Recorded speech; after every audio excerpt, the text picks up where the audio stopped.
Hello, everybody. Welcome back to the podcast. Today, I have a really special guest for you. His name is Tommy Driskill. He is an amazing content creator. I've been following you for a while now, for I don't know, at least a couple of years, I would say.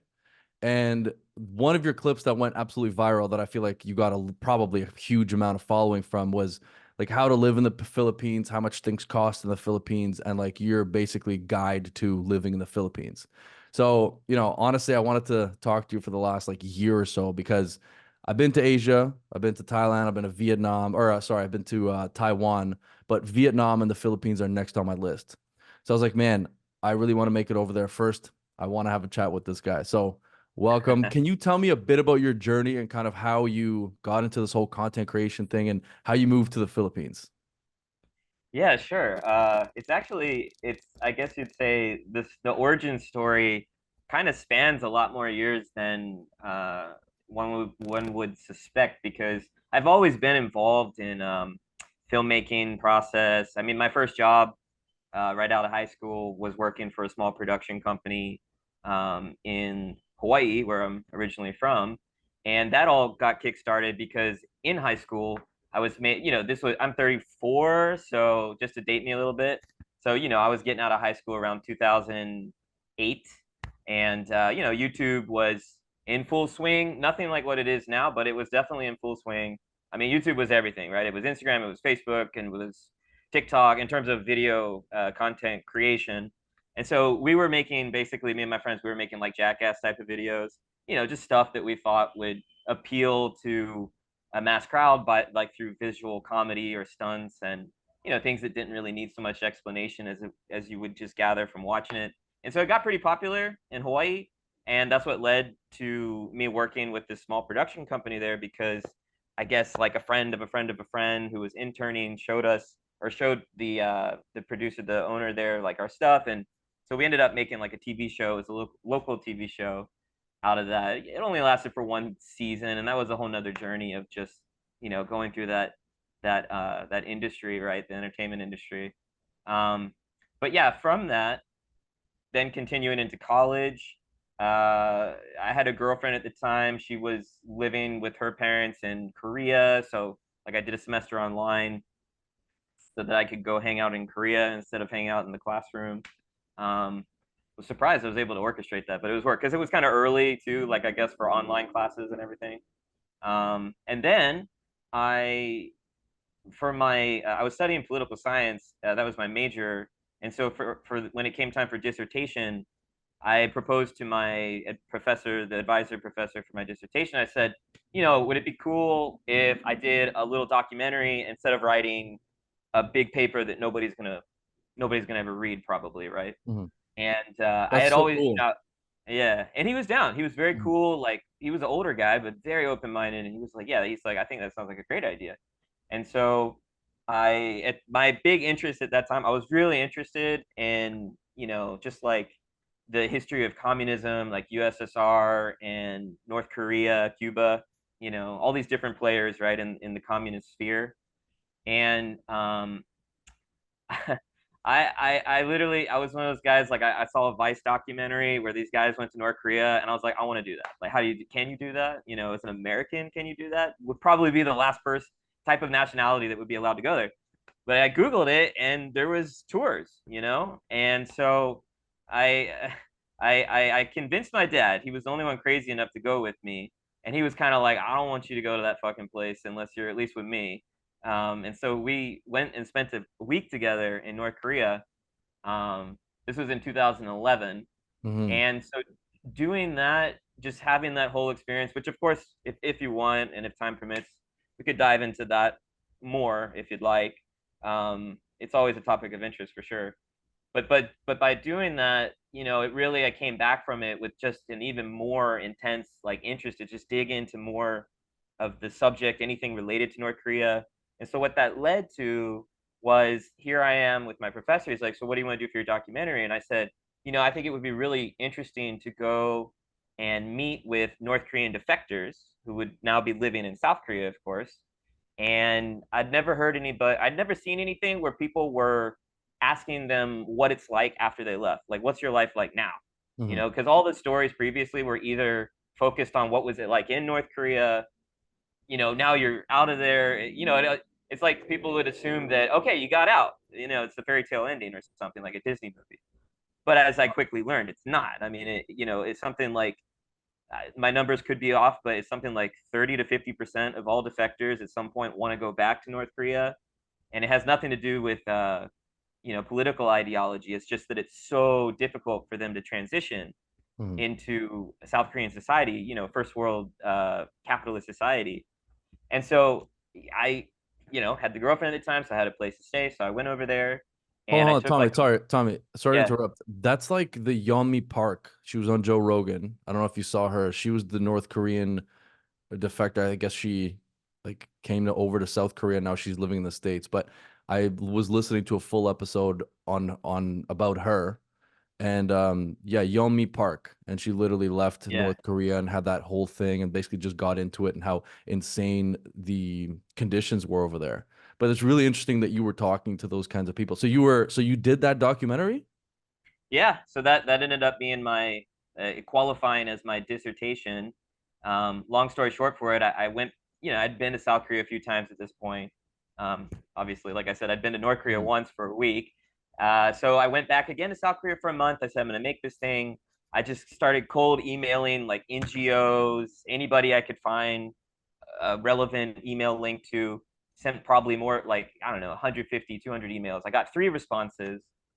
Two of them were Americans that worked with NGOs, and then one of them was an NGO that was actually run by a former North Korean, so a North Korean defector.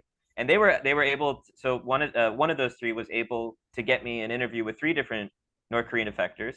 One of them was this young guy. He was in college. That's Remember his last wild. name? That's Yeah. wild that that's what you would Well, choose to do. I think I that's know. so cool. Well, check this out because it's really cool what you were just saying, and it's relevant. So one of them was yeah, this young college guy. The other one, he was an older gentleman, which was really interesting because 2 of them were young, one was older. The kid was just a college kid. Now the older guy, he was a former prison guard in one of the prison camps, so that was a really interesting perspective. Yeah. And then the final one was Yeonmi Park. So I interviewed her. No, Yeah, yeah, you yeah. interviewed her. Yeah, yeah, yeah. It's up on YouTube, man. I can send you the link after this if you want. Bear with me. This was made in 2014. It's the first documentary of any sort that I had really made. So, production quality wise, quite Mhm. low. But But that's the still the content, coolest the thing. content, yeah, the Amazing. content is insane. And, this was 2014. So she was kind of locally getting popular because there was like a show there. It was a Mhm. kind of weird show. It was like a interview slash game show where they would have these North Korean defectors and stuff. But she became a kind of standout star because, she was young, she's very beautiful, and she speaks Mhm. English fluently, extremely rare. Like you almost never see that. Mhm. And so she was kind of prime to make that transition to the US. And then now she's, I mean, undeniably the most famous defector from North Korea by far. Mhm. And yeah, I think it was that combination of factors that allowed her to get to the level that she's, gotten to. And it's really cool because maybe, now that I have all this other side of content creating on TikTok and Instagram and stuff, at some point it would be cool to like meet up with her again. Cause, like we still from time to time stay in touch, like, just a message here or a Mhm. message there on Facebook. Hey, how have you been? Maybe I'm in New York because she lives in New York. Like, are you free? Would you want to get together, like talk or whatever? But always busy. She's like on a Mhm. book tour or whatever. But yeah, so that line of communication is there. But yeah, it was just wild because I'm just like this college kid, trying to trying to get my way out of writing a 50-page dissertation and doing something that I thought could end up being much cooler, which it did. I mean, it was like a 25-minute documentary. It's got like 500,000 views on YouTube, which yeah, it's not bad. I mean, for a channel that didn't really have much of anything before then. Um, and this might be a lot longer than what you were initially asking for, but I just wanted to give like No, the man, this full is really interesting. This is really interesting. piece. This is the backstory of how you got there. So it seems like you've Yes, been yes, interested in like the Asia, North Korea, South Korea. You were kind of in and around that region for a long time, and then I guess what you came back to Hawaii. Did I say it yep. properly, by the way? I mean, I think the right way to say it is Hawaii, but Hawaii. Hawaii, Hawaii. I mean, Yeah. So then, I, okay. I, So I ain't gonna hold so you to it, but I'm sure some would. so you got back, and then where did you go from there? Yeah, so I got back and yeah, this led to another interesting chapter where I had this college friend that I had met through one of my good friends. He was studying in Hawaii and he was from Bangladesh. Hmm. And so he was really cool. We became friends. So he went back to Bangladesh. I had this trip where I was going to Bhutan and I think, no, what was it? Yeah, Bhutan. Yeah, Bhutan. There's somewhere else along there too. I think it was Tibet, Bhutan, and then we flew out of Bangladesh. And the reason for that was because I found like this loophole with United Miles where you could do it a lot cheaper from Bangladesh than anywhere else in the region. Of course, shortly after I did that, they changed the rules, but that's happened a lot of times, by the way. There's many Yeah. of those kind of stories. But anyway, so I was there for just like a couple days. Never been to Bangladesh. I don't know, but I'm like, sure, I want to check it out. Yeah, sure. I got the good deal flight out of there. Sounds like a wild place. So yeah, he met up and we hung out for a few days. So we kind of like rekindled our friendship. It had been like a couple years. Yeah, so I get back to Hawaii. So turns out he's over there trying to produce a movie that he had written, and he knew that I was deep into filmmaking world, or at least have a deep interest in it. And so basically it was like, he sent me the script. Yeah. And then long story short, I ended up like rewriting a lot of it. And then we started, really getting into it, getting passionate about it. And so I decided to go out to Bangladesh and try and produce this movie with him. And so that took place over the course of a few months. Long story short, again, I'm saying that a lot. It didn't end up working out simply because like we were dumb in our 20s, early 20s, didn't know what the hell we were doing. And especially me, I'm like, I don't know what the fuck I'm doing, but I thought it was a really cool experience. And it's one of those things where I guess it's always a dormant project. And by the way, that guy lives in Toronto now. He's one of my friends that immigrated to Canada. There you go. Rafi is his name. Yeah. So, I kind of came home after that. So now we're into 2015. I moved to the Philippines 2016. So that's how I'm leading up to this. Mm. I get back there, at that time, I don't really have a job. I don't know like what's going on. I was really like banking on this Bangladesh thing. So it's kind of like, fuck, like what am I going to do now? I'm not sure. Kind of a little bit lost, like really being down and whatnot. And then one of my buddies in early 2016, this American guy, friend that he was in our TV show in the earlier days in Hawaii and stuff. He had been going out to the Philippines a lot, and he kept coming back and saying like, "Oh, like, dude, you gotta go to the Philippines." Like, and to be honest, like, I really didn't know a whole lot about the Philippines. Mm. It just I didn't know. I mean, it wasn't at the top of my list, but I was like, okay, eventually after like a while of talking about this, I said, okay, I got some free time this date to this date. Let's go out there and do some filming. Because he had a couple of really, really wild, interesting stuff lined up. Mhm. Um, Like what? and What did you want to film out there? so, uh, I mean, he was a wild dude, and unfortunately, we're not friends anymore. Like, we had just a falling out, and it never healed, unfortunately. But he was a wild guy, man. I mean, he had somehow wound up becoming friends with the prison warden in Wow. Manila, and he helped orchestrate along with this other Belgian guy who's a photographer. They orchestrated this gay beauty pageant inside of Manila City Jail. Mhm. So it's like the gay inmates would do this whole beauty pageant in like outfits, and they'd show their talents. And I mean, they That's did it, wild. and then they showed me pictures, and I just thought that looks like one of the wildest things I'd ever seen. And I said, man, if I go there, like we gotta do that again. Like we gotta make that happen. Yeah. But this time we're gonna film it. And so yeah, we did. We went out. So I came with him. We went out, came to the Philippines, and I'm like, okay, cool. I'm here for 3 weeks. Ended up staying for a month and a half, and then obviously now 8 years later, still based here. But yeah, so Wait, hold on, we Tommy. So this was in 2015. So you went out there in 2015, and then you were like, you guys did that whole. 2016, early 2016. I came back Okay. from Bangladesh in like mid 2015. Mhm. Kind of took about like 8 months to figure out what the hell I'm gonna do, Mhm. and then this opportunity just kind of popped up, and I rolled with it, So and I you've been there found for myself. 8 years. 8 years. Yeah, Damn. based here for 8 years, man. Wow. That's wild. Okay. So then you got there and you kind of just like, what were you doing for work initially in the Philippines? Like, obviously watching all of your videos and stuff like that, I know the cost of living is a bit less, which is amazing. Right. But in Right. terms of like, what did you do? What did you end up doing for work? That seems so Well, wild. at first, I mean, I didn't have any revenue or stream of revenue when I came out Mhm. here.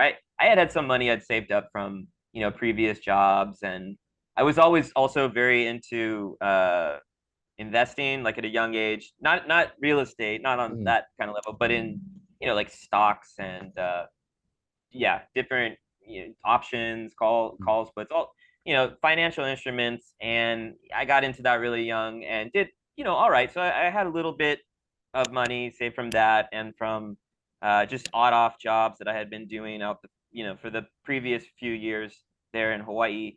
And so I came out to the Philippines. Yeah, like I said, there was no job, there was nothing. But what made me move out here was because during that first trip when I was with my friend and we were filming, going around, because the whole idea was we were going to do this web documentary series for this company called what the fuck were they called?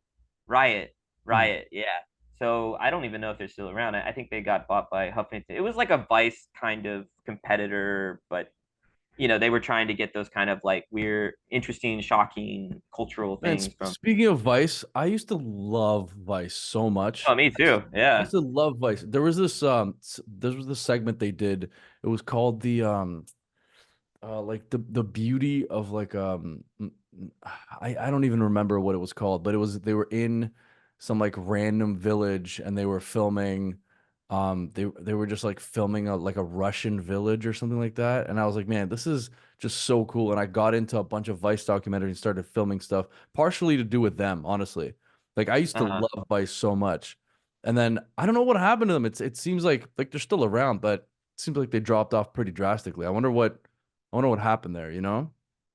I've from what I've read and heard, I guess there was just a lot of financial mistakes, and I think I think they there was a controlling interest bought by A&E, and that Hmm. changed a lot of the Like the people's in wild stuff they used to management do. roles.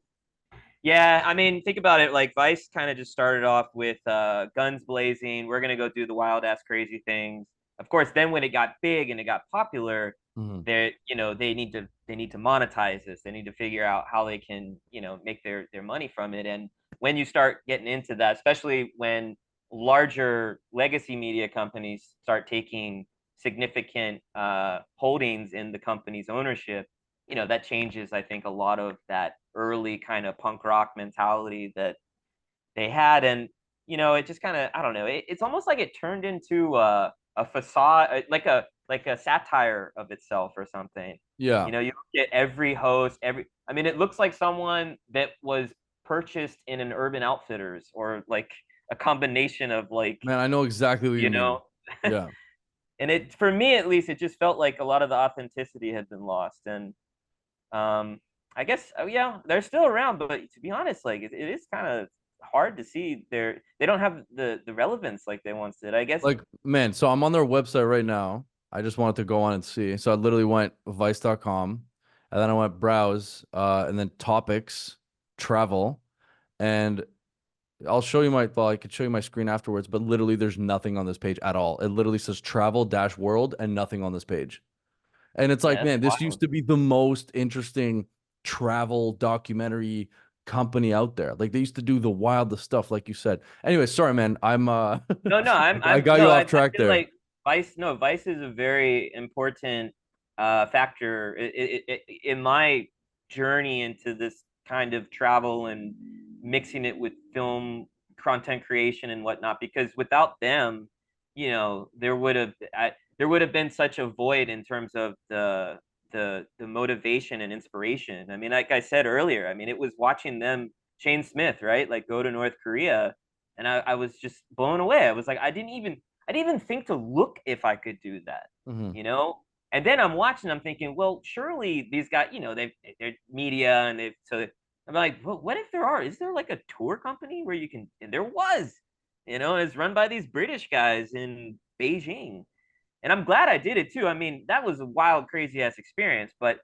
for Americans, like we can't go there anymore. I think Hmm. that ended in 2017, so it was kind of like this window in time. Unless I get a dual citizenship somewhere, I can never go back there. And I'm not sure that I ever would want to go back there either. I mean, it was for the experience and for the perspective, right? And I always say that too to people is like, like, because some people are like, why would you want to go there? You're supporting the regime. It's like, no, I'm not. Like, come on, I'm Well, like, was there it for the fun? Was perspective. North Korea fun, or was it just interesting to see the way they lived life? You know what I mean?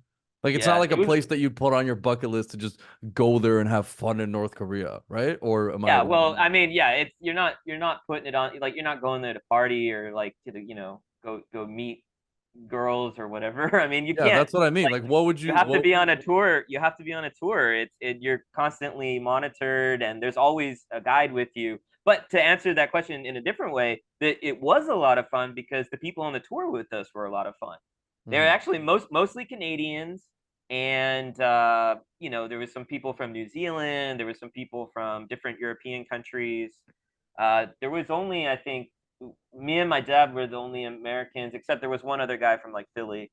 But other than that, yeah, and we Also, all became that's friends. I mean, I'm still friends with them. Like, it's like a club, or it's like it's a niche group. It's like, Mhm. hey, we always have this shared experience that we went to North Korea together, and a couple of them I'm still. I mean, one of them has come to visit me in the Philippines. Canadian Mhm. guy also, There you go. from Vancouver though. But Boo. I'm kidding. Man, what I was gonna say was I was gonna mention, like, I love the fact that you do that with your dad too. Because, man, I love my dad, obviously, needless to say, but it's like I feel like those sorts of experiences with your dad probably part of the reason why you dove into this as much as you did, because he supported you with stuff like that too. Going to North exactly. Korea with your dad, like, I don't Yeah. know if a lot of people can say that. You know what I mean? Yeah, not too many, probably not too many. But you're right. No, I mean, my dad, he's a maverick, man. I mean, he's a wild ass. I mean, he was a colonel in the army for 30 years. He got out. He was working in healthcare in the military, and he got out. He became the CEO of the state hospital system in Hawaii, Wow. and then he finished that, and he was high up working for the VA there in Hawaii.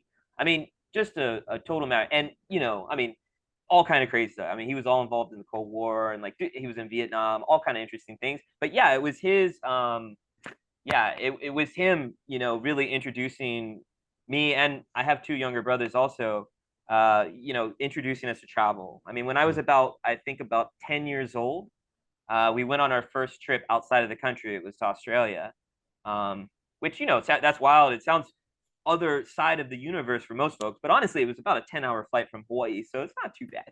It's Mm. not too bad. But with that said, when I was about 10, he was like, I think it's time. You gotta. I want to start taking you places, and yeah, so we ended up doing that. I mean, every school break for years, we were going somewhere, and it was always. I always emphasize this as people too. It was really like taking advantage of the great opportunities that exist in terms of points and loyalty programs, with credit cards and airlines and hotels. I mean, I mean, you look at something like the points guy, right? Where now there's a whole entity that, like, shares this kind of information, and they've made a really successful business out of doing it. And I applaud them for that. It's Mhm. fucking awesome. If I was maybe 5 or 10 years ago, older, I would have maybe been the points guy, because that's always been like an obsession thing too, right? No, but man, Um, I feel like you can do that without a problem right now. Like, you have such a big following that I feel like if you, well, I don't know, you probably do have some of that going on. Like, I've seen some of your sort of brand cross promos. I don't know if you have deals with them or whatever, but I think you could easily do that.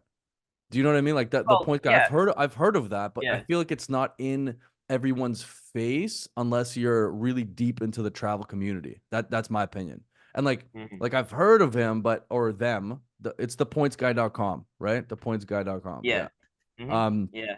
but like I feel like it's not in everyone's face. Like, if putting out a couple of ads, I feel like especially with your page, I feel like you could easily get some traction towards something like that. So I don't think, like, the way you just said that, you're like, oh, this will never happen.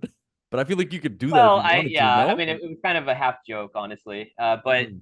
yeah, no, in terms of what you're saying, um, yeah, I mean, for me, there definitely is a long vision for what what I'm attempting to do. And I really see it. It's still kind of like phase one where, really my focus has been just to try and make the best, of my ability, like the best kind of videos with interesting topics, travel related primarily, and just continue to just grow an audience, and then of course leverage that. And I Mm. think, this is a very this is a very viable modern way for entrepreneurial spirits to uh, find a path to doing stuff that they really enjoy and they love, and monetizing it at the same time. And it really, like, travel is one of the great genres or topics that can apply to these social media platforms that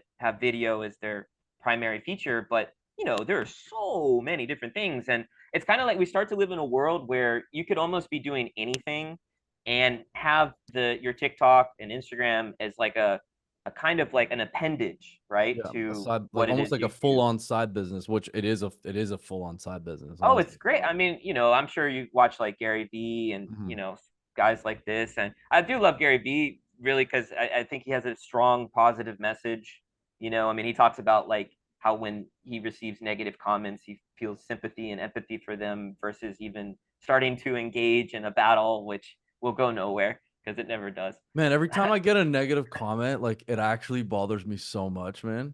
Like I'm sure you've gotten your fair share of comments. Well, like some of your videos, like your biggest video has 20 million views on Instagram, Yeah. and on TikTok, it's like you're sitting at like 16.5 million, I think. I don't know if you have anything more Yeah, than that. around there. Yeah, yeah. But You've like, done your are there research. hate comments?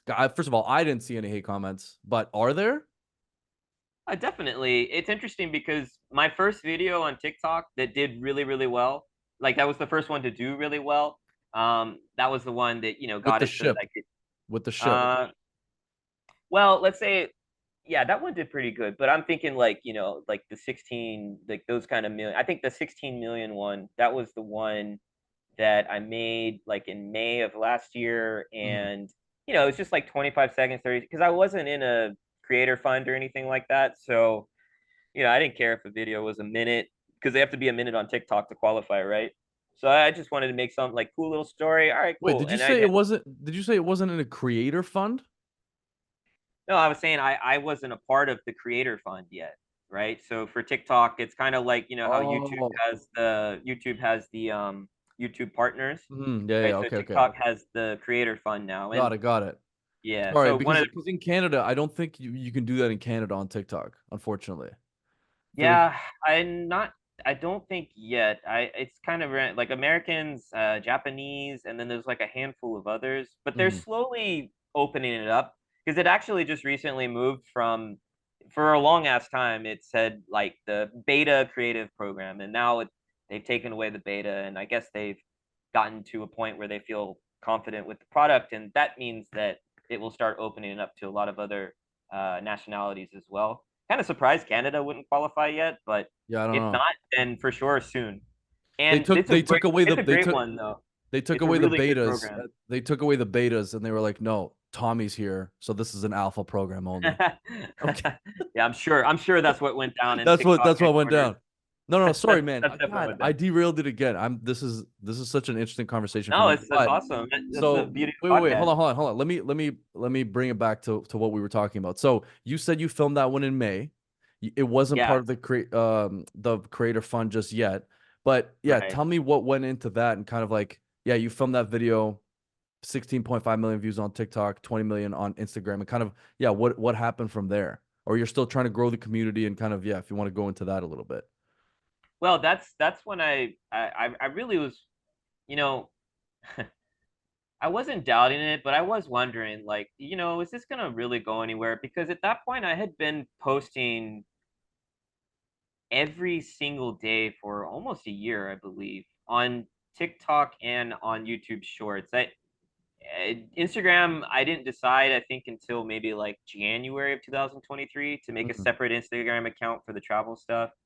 And then yeah, I mean, I posted every day on there too for like, 4 or 5 months. And I think over the span of 4 or 5 months, watched a following count go from about one to 150, and it just kind of sat there. But I don't know. It was like I don't know if it was delusional determination or just hyper diligence, but I just felt like, something's got to give. I feel like the stuff is good. It's just a matter of time. And then, yeah, so that's kind of what that Philippine video did, was like it really catapulted it so that, now, okay, now there's like a stream, like there's people coming in. Then the other videos start doing well, and then I'm uploading more videos and start to use that same structure and dynamic, but tell, different things, like things that shock you in the Philippines, or, things you see in a Filipino grocery store.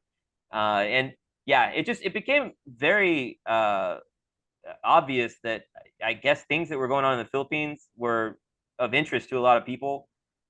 But to go back to, I think what was your original question was about the, hate in the comments and stuff.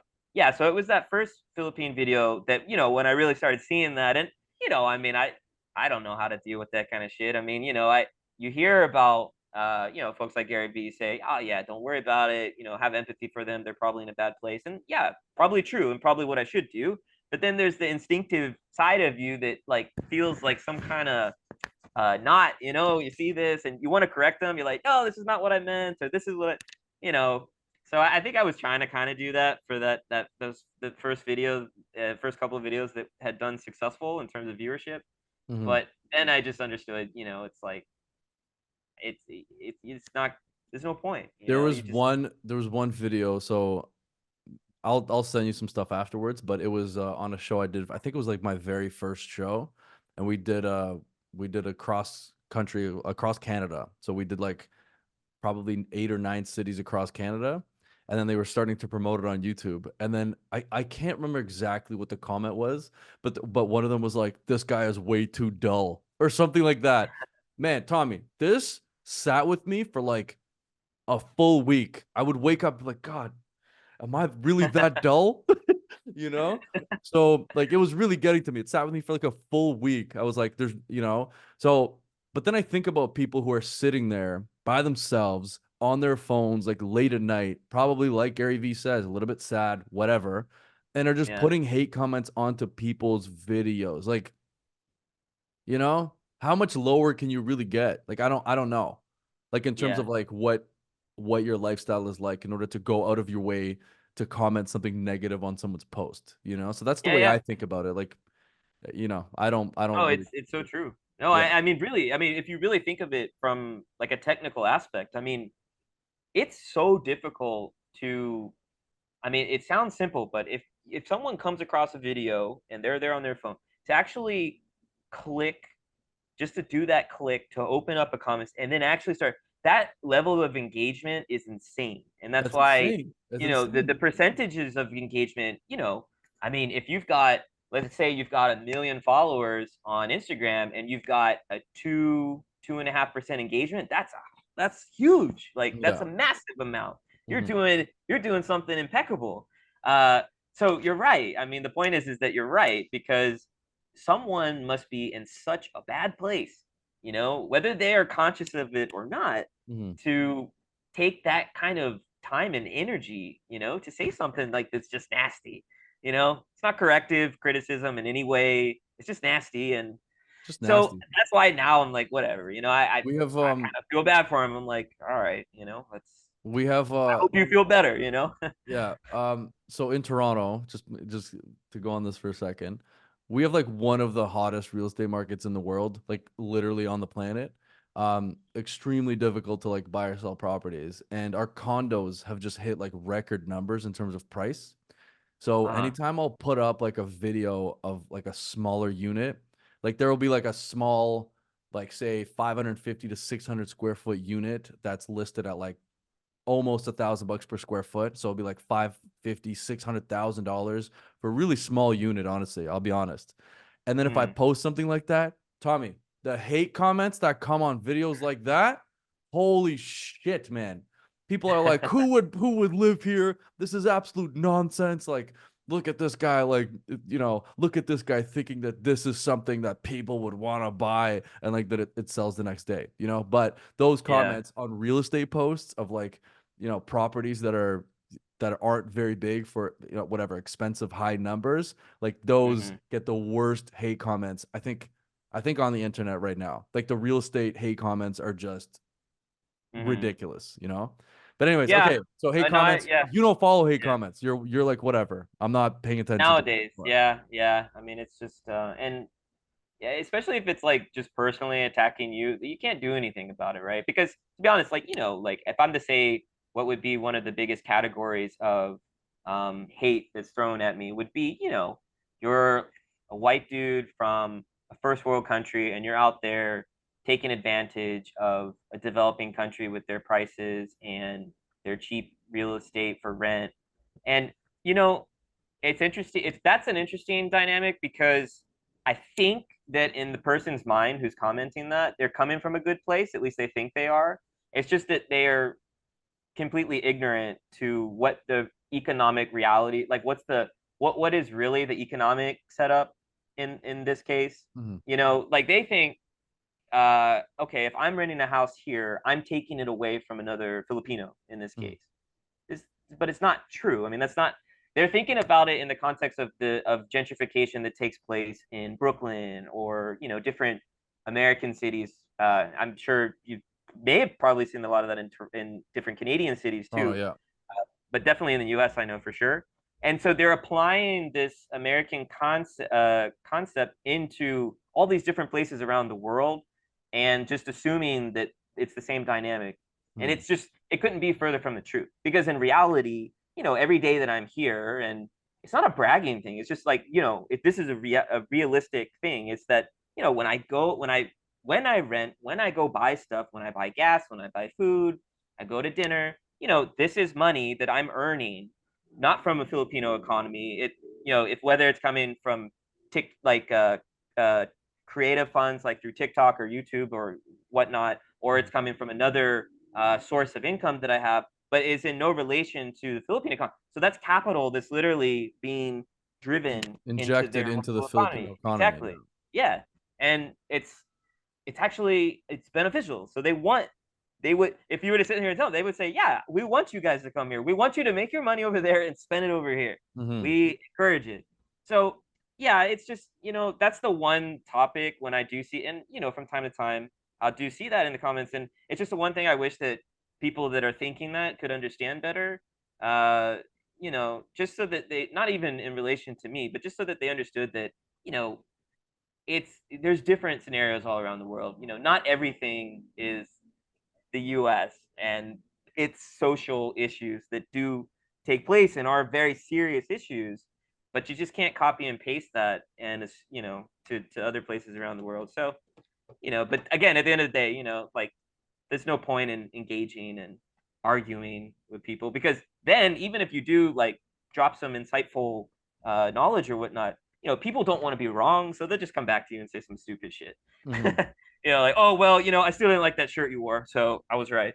Yeah. Something like that, Great. right? Great. All right, buddy. Like relax. I think what you were talking about earlier just kind of goes to show show the importance of consistency.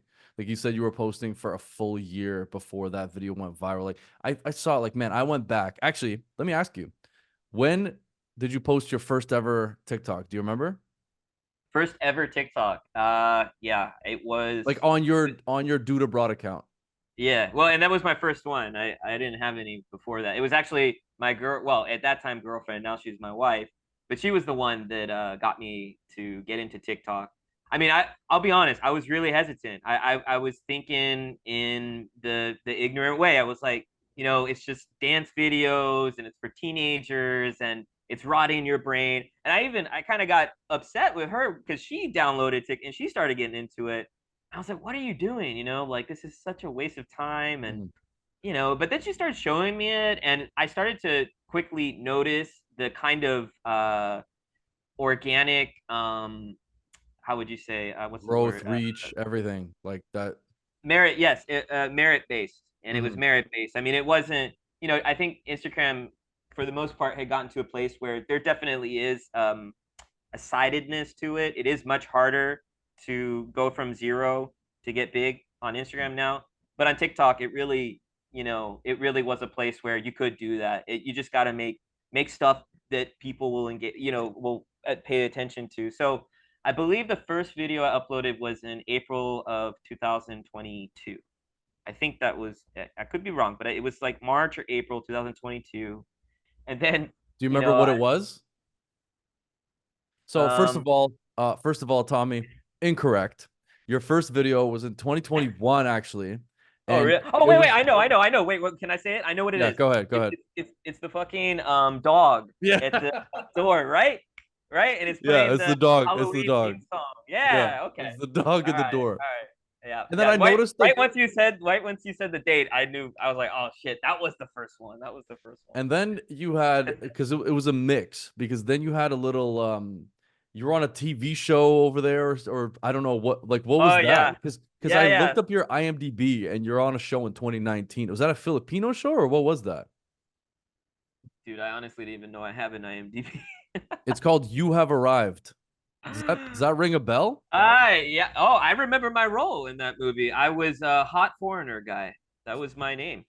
Hot But foreigner guy. but then you posted a few videos of like I guess maybe whether it was in that movie or whatever, and then afterwards you started getting into that sort of content. So your first video from enjoying the Philippines standpoint was you getting out of bed and jumping into a beautiful body of water. Oh yeah. Yeah. I was So a I little was heavier like, then too. I lost some weight since then. Such a shame. I love that video, but I look like a fat ass. no, stop it, stop it. But anyway, so that's when it seemed like you were starting to kind of like transition into posting that sort of content, or because that Yeah. was I think that was 2022, early 2022 as well. And then you were Yeah. just consistent with it. Hey, that's what it was. Yeah. Mostly very short videos. I mean, stuff that was 10, 15.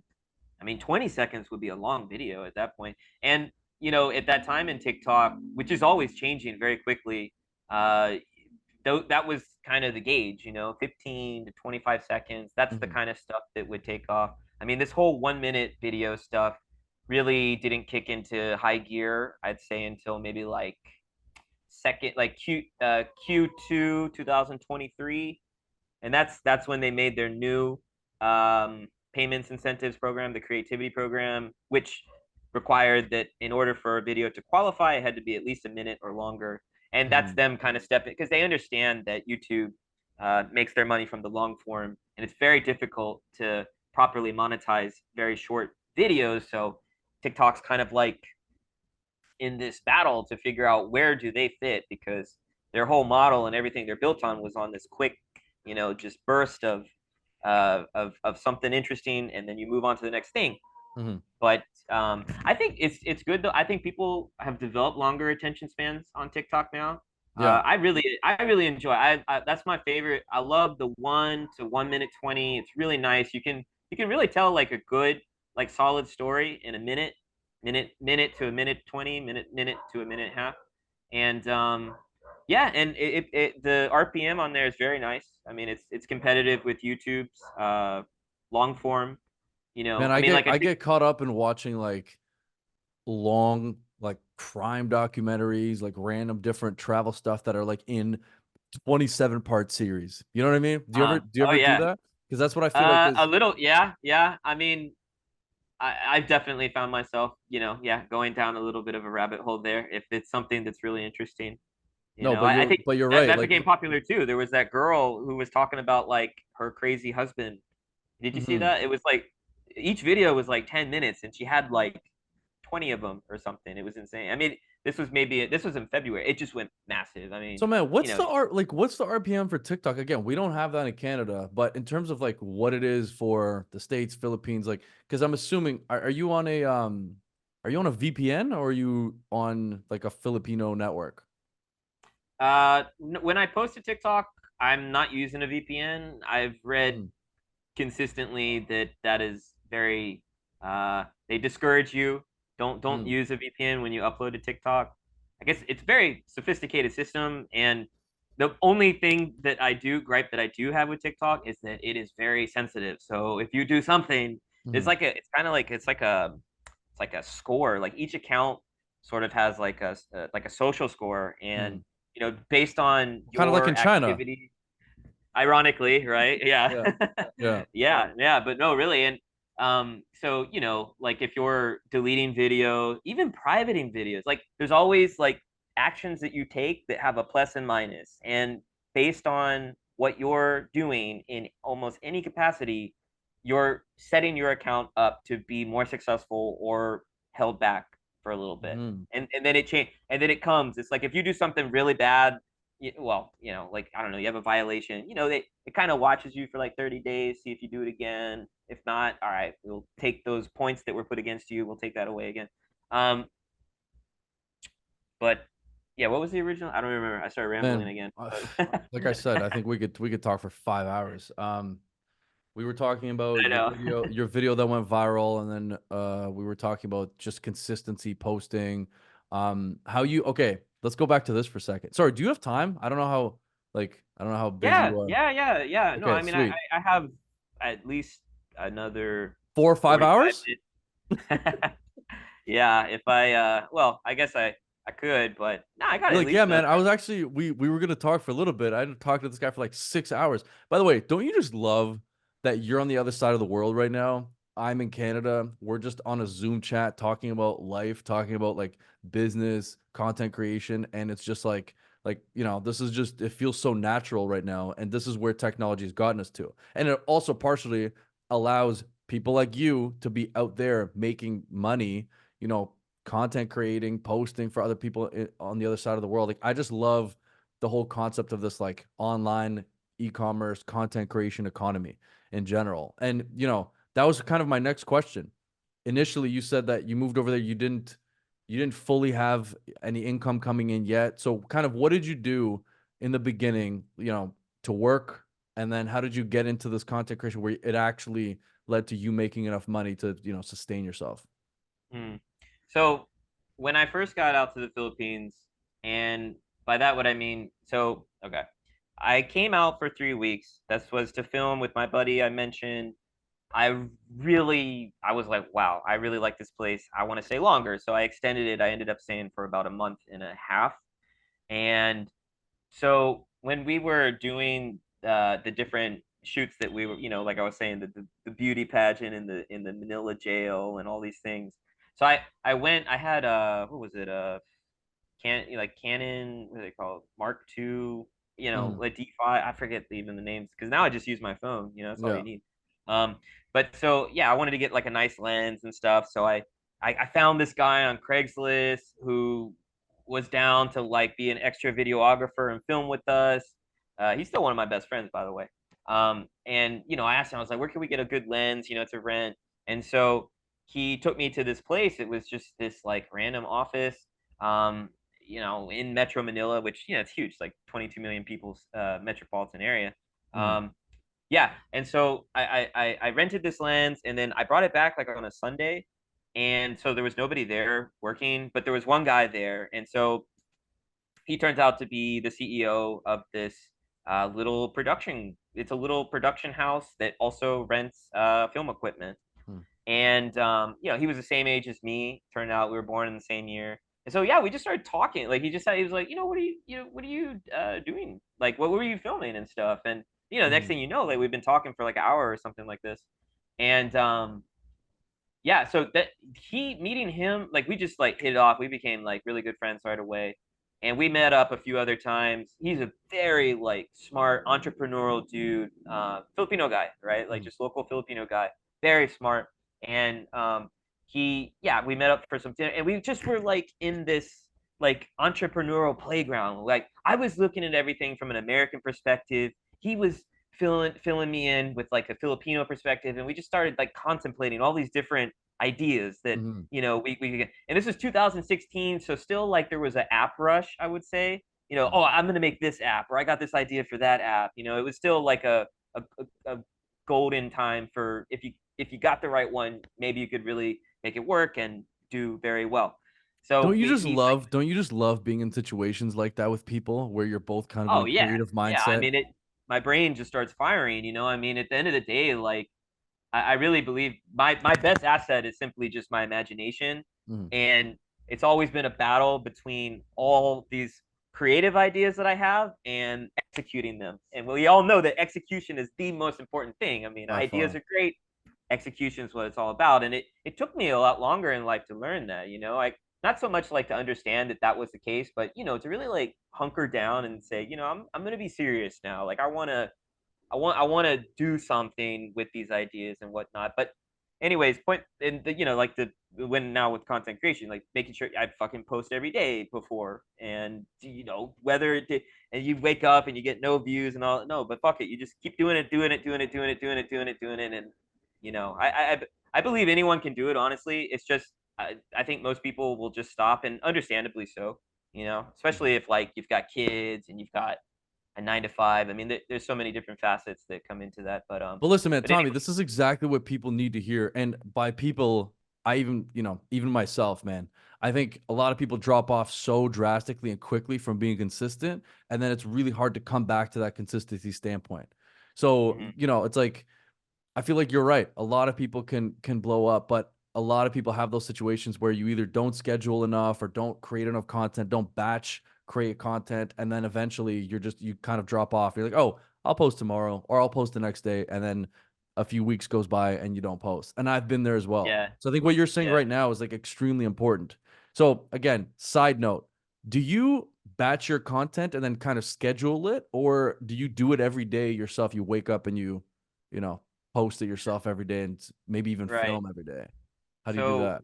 I, I honestly, I have, I guess you would say, I have like on my notes on my iPhone, like an almost never ending list of, it's a combination of ideas that I want to do, and then stuff I've already, like, I know I already have enough footage to make a certain idea, and it just takes writing a script and then narrating it to, you know, like bring it into the full picture. Um, I mean, even up to this point, like I really don't have any set schedule. I mean, Mm, I'll wake up and I'll look, I'll be like, what am I gonna make today? And I'll look at that list and I'll be like, okay, this one, okay, and then okay, I think I have like, I have a story for this. All right, and then I start, always first thing is writing, to write the script, and then what I do is I go into CapCut. I use CapCut now, just edit on mm, my phone, and I never would have thought I would edit on my phone. By the way, yeah. as old school like Final Cut, Adobe Premiere guy, to be editing on my phone now is crazy, but it actually it works. But CapCut's great. Mm, So I'll write the script, and then I'll go in and I'll start downloading the videos I want to the timeline. Sometimes that can take a while, more than I think it should, because I guess you get so much videos onto your phone. Like a lot of it just automatically goes into your iCloud, and so it takes time for it to load into CapCut. But I try to make it as sequential as possible, just because it will save me time later when I start editing. And then I take the script. I'll go. I have my, one of these like, little mics like that, mm. and I'll literally just walk. I mean, if you've seen that video where I show like a time lapse going to that beach, that's Oh, I've seen essentially, every one of your videos, my friend. yeah, yeah. Well, and that clip gets played a lot too, because it does quite well usually when it's included. Yeah. But yeah. So I go and I try and get out to like where there's like this open area, and I just record like that. It has a noise reduction feature, Hmm. and I'll just record out in the open. It's better than doing it inside my house, because there's a little bit of reverb in here just because it's enclosed. Uh, and yeah, and then I come back and I edit, and maybe I'll eat dinner, and then usually around like 9 or 10 p.m. I'm finished, and then I'll upload it. Now I say all that with the full awareness that to optimize my time, and just to be a convenience to myself, I should be planning and batching and planning these things out in a more organized fashion. Um, but so far, yeah, even up till now, like it's really just been a kind of like, I mean, maybe the night before, or day, like I'll be like, okay, I think I want to make so and so tomorrow. But then sometimes I wake up and I may even just be scrolling in my photo album. And I'm like, wait, shit, I remember this thing. Wait, well, let's make this. Hmm. So when you watch my timeline, like there could be stuff from the Philippines or Japan or Namibia, and there's not gonna ever be any correlation to when I was there. sometimes there might be, like maybe if I just gotten back, from Namibia, let's say, and I was like really motivated and stoked to get a couple of them out, and I do. But then like a couple months could go by later, and I'll be like, oh shit, there was that one Namibian video that I wanted to make, I didn't do it. Let's just do that today, So there's no correlation like where the video is coming out and where I am. Hmm. So if in case anybody's ever Interesting. trying to look for me, don't base it on when the video is being posted. I could be anywhere. I don't know. I You could be know, anywhere. could No, be I think anywhere. I think yeah, everyone has their own systems, man. I know people that schedule stuff out and like, schedule weeks in advance, and then I know some people that literally do it exactly the way you just explained. But I feel like a Mm. lot of the time if you're scheduling it out and but you get an idea of something that you'd want to post, then it's like then people are kind of stuck to that schedule in a way. Or like a lot of times you get inspiration like when you wake up in the morning and that's what you want to post. You know what I mean? So I could definitely see both sides of it. But bringing it back, once again, you This time I remember where we left off though yeah, go before ahead. we went off. So I was talking about the entrepreneur guy who became my friend. And yeah, he basically said to me before I left on that first trip out to the Philippines, he's like, "Look, I don't know what you got going on, like in your job, business life, family life." He said, "But I really liked our discussions. I really like you, and if you wanted to, he's like, look, I got a place. He's like, I live there. He lived there with his brother. Like he's the CEO, but his brother's more of the COO, the operations guy, Mhm. and they live in a pretty a nice sized condo underneath their office. A lot less zoning laws, so Got it. you can have a mixed match of these things. Part of the fun. Yeah, so they live in a condo underneath on the floor below. And he's like, man, we could put an extra bed there, if you just want to Mhm. come and we'll just explore our ideas. So I was like, shit, it was like, okay, this guy's offering me a place to stay. He's not asking for rent or anything. And he wants to explore ideas. And I also, like I had said before I came out to the Philippines at that time of my life, I was really kind of looking to try and figure out something new and do something different, after previous failures and whatnot. And so yeah, I went back to to Hawaii, and I told my parents about it. Of course, uh, Your being the dad was loving. your dad was like, "Do it. Do it now." Well, actually, I mean, they were concerned. They're like, are you sure? Like, like you just met these people, But then, of course, yeah, my dad, my mom's always a little harder to convince. She's worried about, are you going to be safe and everything? And but my dad was like, hey, man, like I like the way it sounds. If this is gonna, you know, be a good thing for you, and if you mess up and it doesn't work out, you can always come back here and try and figure out what's the next step after that. And I was like, okay, great, So came back. I think I took maybe like about a month or two just to get everything together and um, yeah, just kind of organize myself to because I kind of was going out here with an open ticket. I didn't know how long I was going to stay. Mhm. And and then you start to think about visas and stuff, and it's like I didn't know how that was going to work. I was like, I'm going to be on a tourist visa. How does that work? I don't know. Mhm. I guess I'm gonna find out. So yeah, I just kind of got my essentials together. I came out. Uh, his name's Marvin, by the way, so that I don't keep saying entrepreneurial Filipino friend, Marvin. He had two of his guys like pick me up from the airport, and that was fun. Like Filipinos are so fun, dude. Like they just like jovial. They want to have fun. They love to laugh. They love cracking jokes. They love busting balls. Like, like they just always like in the moment having a good time. It seems like, Mhm. and so these guys quickly become my buddies because we're stuck in traffic. It takes forever. Well, is this delaying or is this working? Yeah, I don't Oh, I'm know. sorry. It's yeah, I can hear you, but it's just dropped off for a second. Yeah, go ahead. There you go. Maybe it's okay. Yeah. Yeah, hopefully. There you Yeah. go. Okay. Um, yeah, and so we set off to start contemplating I don't know, app ideas. We had some stuff and we started Mhm. going down some roads. Nothing ultimately worked out, but what I did end up doing was I did end up buying a share of their production house, Mhm. and so then I did end up becoming more involved with that. um like we, we were. aside from just renting equipment, they were producing like TV commercials. You know, we were doing stuff for like AirAsia, Jollibee, stuff like this. And really, they were doing all the big work. I mean, I Mm, think I was almost more there like a, like a social kind of presence. You know, you mhm, go to meetings and like people were always interested, like to see that we were involved in business together and whatnot. But I still wasn't really like making much money. I mean, mhm, it was still wasn't much at all. But I was going out a lot at that time, and I had made some good friends at like, like clubs, like crazy.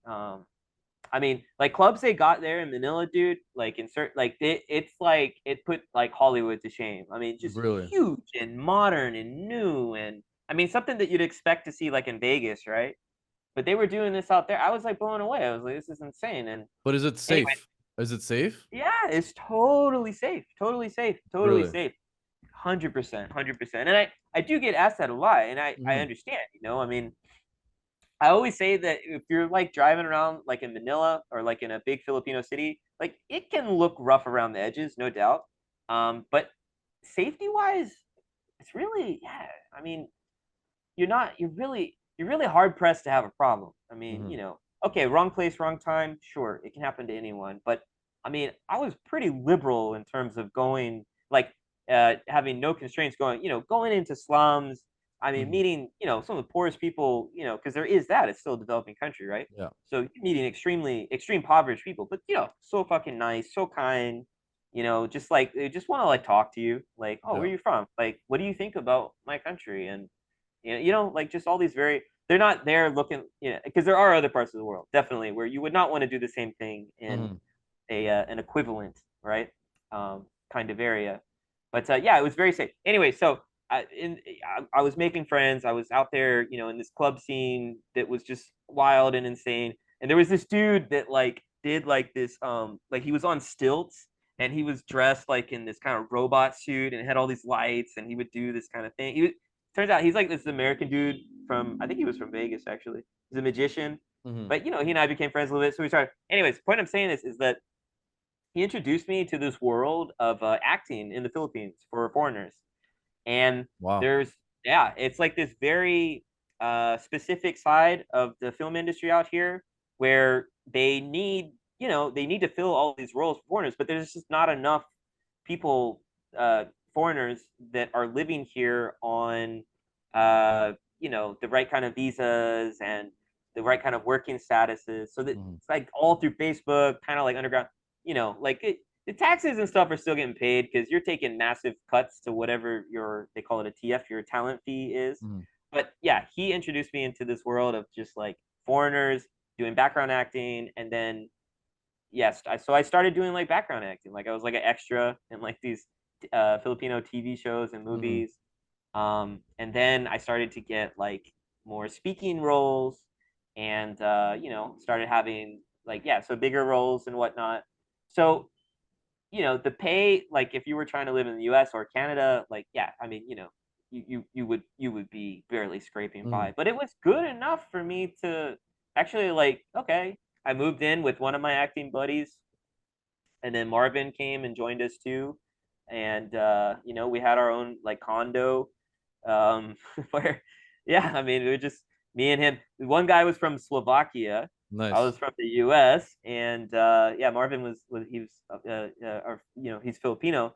So yeah, we were just kind of had like this, I don't know, like bachelor pad, and That's it was just awesome. That sounds so fun. fun. You guys must have had some wild stories at that bachelor Ah, pad. you can imagine. Yeah, Oh, yeah. you can imagine. Yeah.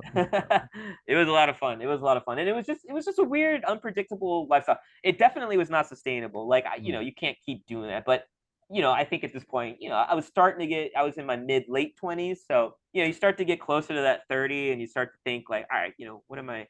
Okay, maybe I really gotta get a yeah. little more grounded here and have a long term trajectory. Like in my life, I've always thought I would go and do like something big, or like there Mhm, would be some big thing that I was at least a part of, or instrumental in orchestrating or running. Um, but it's like I was at the same time I was like, yeah, but not today. Today, yeah, I'm in this wild place. I'm gonna go do this. I'm gonna go do that. And then another great thing, of course, being out here is short flights to other wild countries. Hmm. You catch the flights on deal days. I mean, shit, you could be flying to Vietnam, right, for like $30 or $40. Really? Yeah, hell yeah, definitely. I've done it many times, and Mhm. there's all kind of different deals that you catch, and it's a whole nother topic of things. But yeah, so that started to make it so that I had a little bit of incoming money from these acting gigs, and it was pretty cool and fun. I mean, I was like you saw in that you Mhm. have arrived or whatever. Like I'm having a scene, like let's say with this very attractive girl, and we have this dialogue or something, and then I finish, and then I go to like the break tent, and they're like, "Do you even know who you were just like in a scene with?" And I'm like, "No, I don't." They're like, "That's Mhm. blah blah blah," and then you look them up on Instagram, and they've got like 10 million followers, and they're one of the top so and so celebrities in the Philippines, and so it was That's just like a wild. really interesting, uh, I guess I'd say alternative Mhm. lifestyle dynamic that was being lived, and then yeah, That's well then wild. COVID happened, that kind of like that shut everything down. The production company went out of business.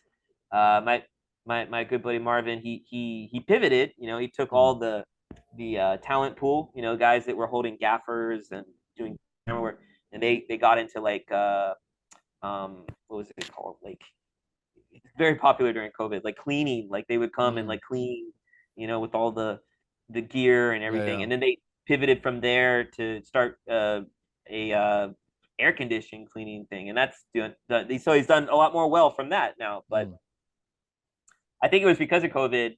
Obviously, the acting stuff stopped because everything was shut down, and I started kind of reverting back to being a little more hands-on and risky with Mhm. like the investment stuff that I Yeah. mentioned much earlier in this. And crypto was popping off, was like booming. This was like 2020, 21. I had a big interest in crypto like since 2017, like Mhm. rode that bull market up, rode it all the way down, thought I was a dumbass and everything, right? Um, so yeah, then 2021, stuck at home. Uh, Decided to stay here because my girlfriend, like I was saying, she was Russian. So when all of the lockdowns started happening, it was like, well, do I go back to the U.S.? Do you go back to Russia, and then we'll just come back here in Mhm. 2 weeks? Because that's what they were saying at first. It was going to be like a 2 week lockdown. Mhm. Yeah. Well, Like that ended everywhere up being else. a Yeah, little right. bit longer. It ended up being a little bit longer than 2 weeks. So I guess in terms of the healthiness of a relationship, it was a good decision to stay here together. Same. Yeah. Um, but yeah, then that I guess that's ultimately then kind of led into me starting to look back at the content creation, because I had my Mhm. YouTube channel. I had made a few videos, like never Yeah, on you're a not as consistent active, eh? basis. You're not as active on YouTube in terms of long form stuff. So are you concentrating I more know.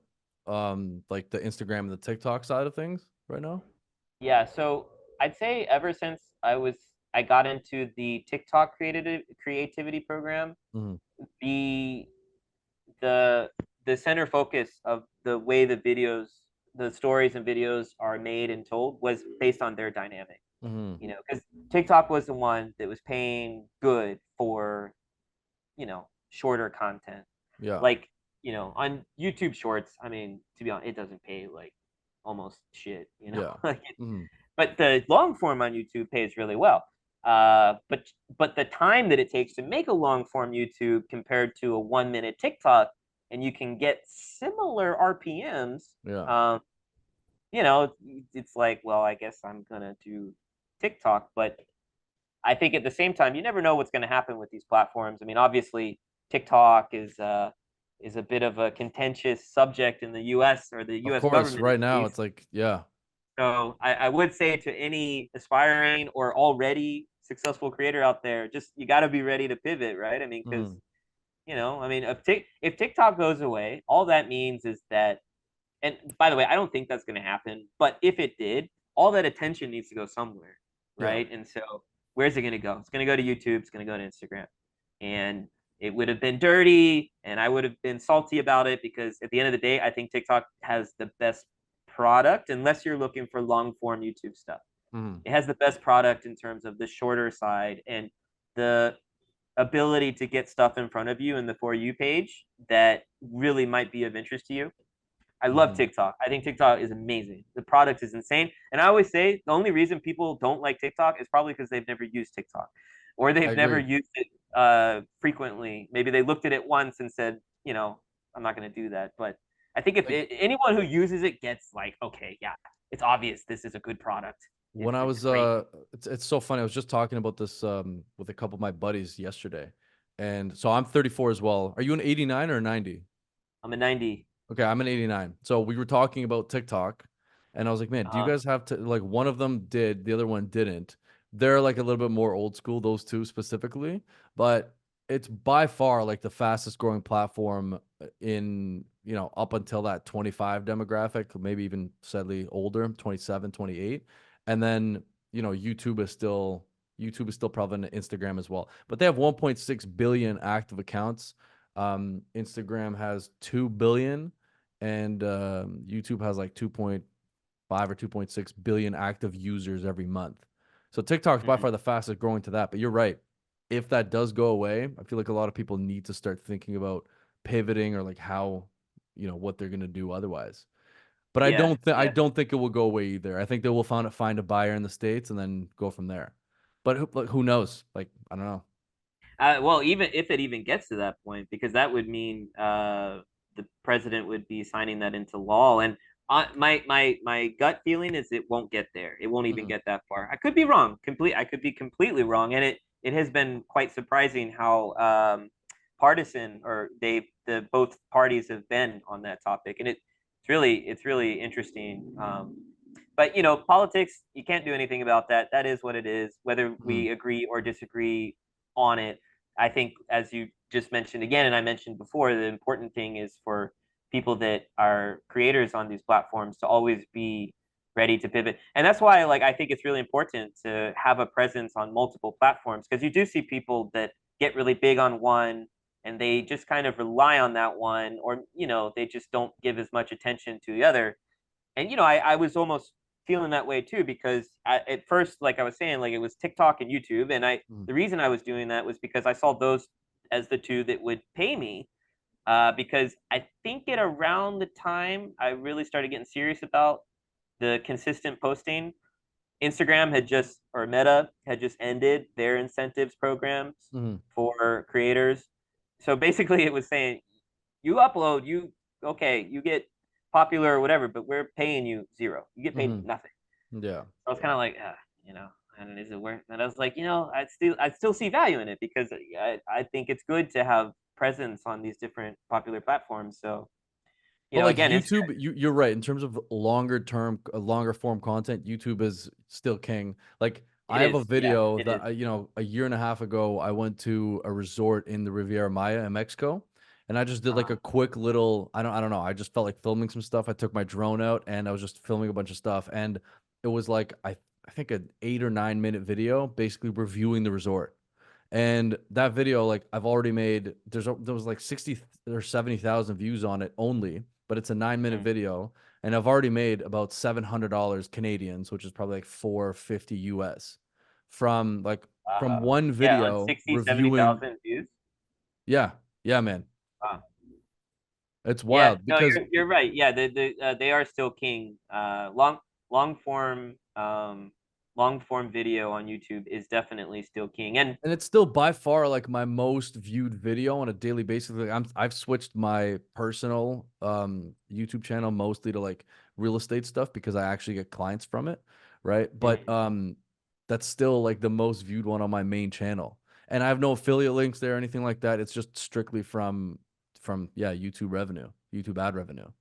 So that was just yeah, a I think it I was really had popular because it was a resort review, like a specific resort review, and uh, people watched it all the way to the end. So the watch time on that video is like crazy. well, and that's one of the beauties too of YouTube's algorithmic system is that it really becomes more your a video that does well gets put into like a kind of library, and it Hmm. for for years you'll still get views, Yeah. potentially get views on a single video. Which, yeah, of course, like TikTok, you're starting to see a little bit more of that, but still not at all to the extent of YouTube's longevity when it comes to the them still promoting that video in Mm. suggested videos and those different various venues on YouTube.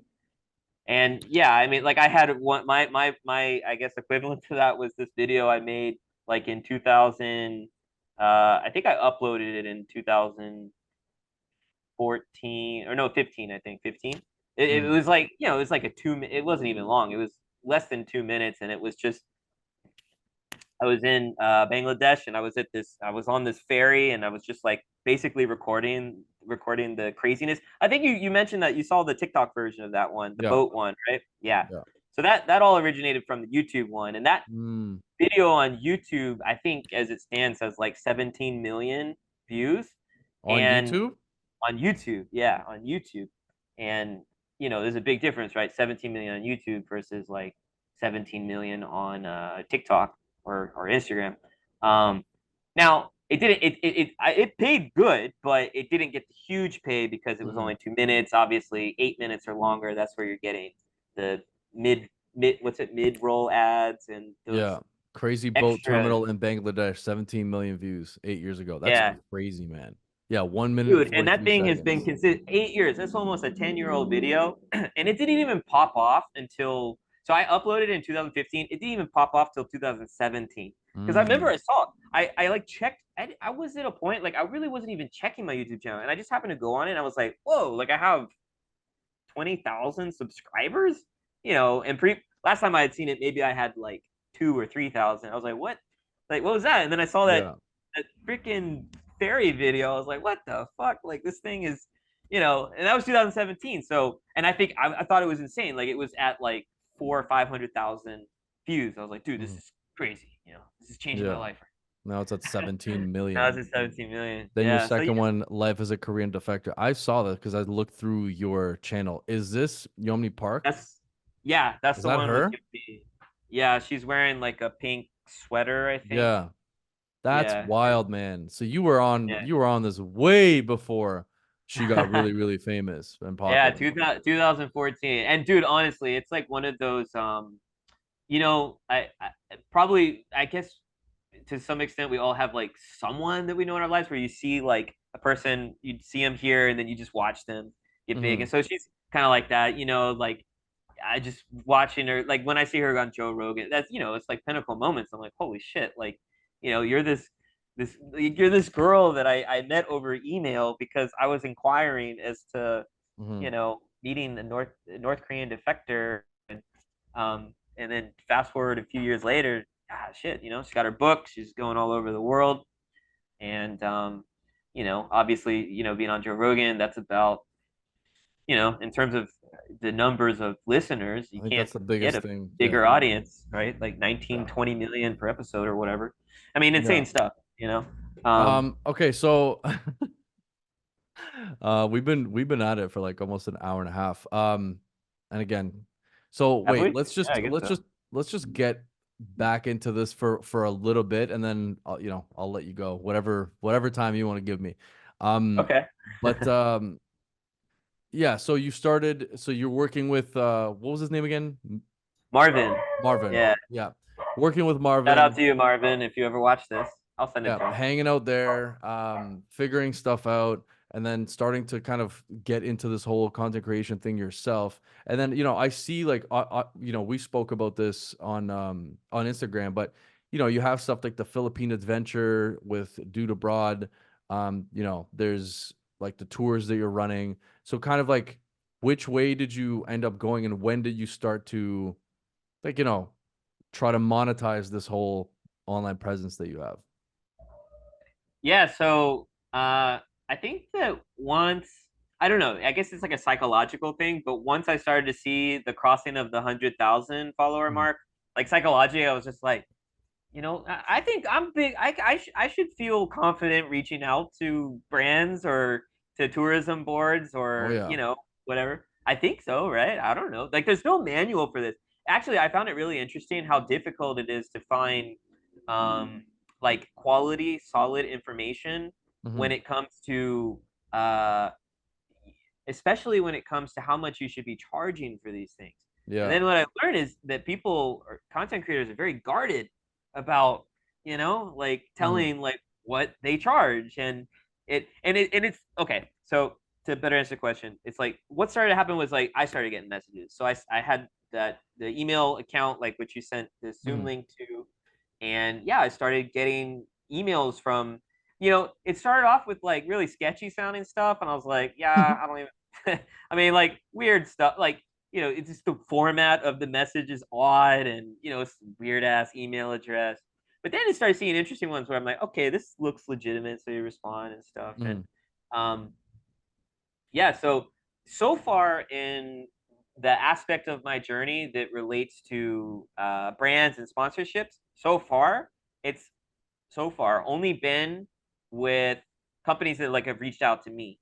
Like Hmm. I didn't even do it yet, and now like at this point in my job, I'm really like motivated. I'm like, holy shit, like okay, like if people are reaching out to me, I need to be more active in reaching out to Hmm. them too. And I mean, I've tried it. Like when I went to Namibia last November, I emailed a whole bunch of different lodges and hotels and said, would you want to work something? Like, if I stay a night, I do a video, this kind of thing. Um, I guess they said it was still the high season. It was getting the end of the high, so they, most of them didn't respond, but some of them that did just said, "Hey, like, thanks for reaching out, blah blah blah." But we're not gonna do it. So So I they was would kind be of like, more likely to do it in low season, is what they were kind of saying. yeah. One of them specifically said that, and I was like, huh, okay, all That's right. So so, we just man, that's parked so that. short-sighted for a company, like so short-sighted for like a hotel or like a chain like Oh, that. and I was checking too. So even day of arrival, I'm looking on booking.com or whatever, like, do they Hmm. still have rooms available? Yeah, they do. Yeah, They that's so usually do. They always have. short-sighted, I think. Like I feel like a lot of those sorts of companies don't, like a lot of their, I guess, people near the top or like the marketing people or whatever, they're not, like they're a little bit old school in that sense, you know? So they don't Hey man, understand the yeah, reach it's that you could have on one post. exactly. Like that's insane to me. No, exactly. And it relates to something we mentioned so much earlier in this conversation, which was how, any company theoretically could have a TikTok or an Instagram as a side or an appendage to their business. And I've Hmm. seen so many insane examples. Like one just off the top of my mind, it's this hot sauce company, like they're called like Extreme, like it's run out of Charlotte, North Carolina. Hmm. And like because when I started looking on like TikTok Shop, because that's Yeah. a whole nother facet, right? You can, there's products you can get sent them, and then you put them with the link and yada yada. But like I was curious, I always thought like hot sauce that would be a cool one. Like you could do something with hot sauce. Hmm. It's very like visually, and people can relate to it. Like take the hottest sauce you can get your hands on, put on some food, shove it in your mouth.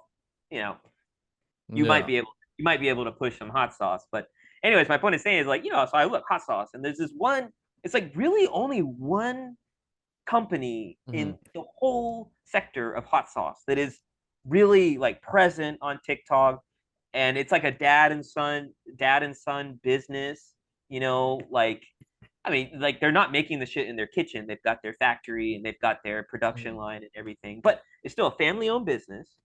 I guess the son, he's probably like in his 20s somewhere, understood that this basically free advertising uh, mechanism exists, and we Hmm. we could should be utilizing it. And I think that's just one off the top of my head. There's a lot of them, and I'm sure there's a lot you can think of. That's just such a beautiful thing about it, and that's what I love about this day. Like I thought, like what you were also saying earlier, you were saying like, isn't it amazing how you can be sitting in Canada, Toronto, I'm sitting here in Bohol, Philippines, and here we are, you know, just having a real time conversation and Yeah. whatnot. And it always makes me think, like I think back to like those 1950s images of the city of the future and stuff, Hmm. and it's always like flying cars and like this kind of stuff. And it's like what humans were never able to predict was that the true innovation in technology was going to be through communications, right, and Absolutely. media. This is where it's been. And I mean you can't, I mean everything looks what's it called, simple or easy in hindsight, but I think like that focus on I mean, transportation is essentially the same since our parents were kids. Yep. It still takes you the same amount of time to fly from Toronto to Manila as it Mhm. did 50 years ago, like Yep. literally. But this, I mean, 50 years ago, you would have had do a freaking mail, and then There's no chance this yeah, would have happened. That's insane that this is actually how it's evolved. it's But incredible, dude. And I just again like I'm gonna always be like an adamant pusher on that I anyone that ever takes the time to like watch a podcast like this where we mhm, have these kind of conversations, or even just watches our videos like in a normal, like on our Instagrams and TikTok. It's like, dude, it doesn't matter what you do, you can do it. I mean, yeah, literally, and it might be even a little cliche, but fuck it, I'll add to that cliche. If you cut hair, put a stand, turn the live button on, and just start talking to the person you cut hair with, and people start watching this shit. yeah, This guy in LA makes burritos every morning on the street. That is a pretty big one, and like he just puts some live. I mean, it's amazing, dude.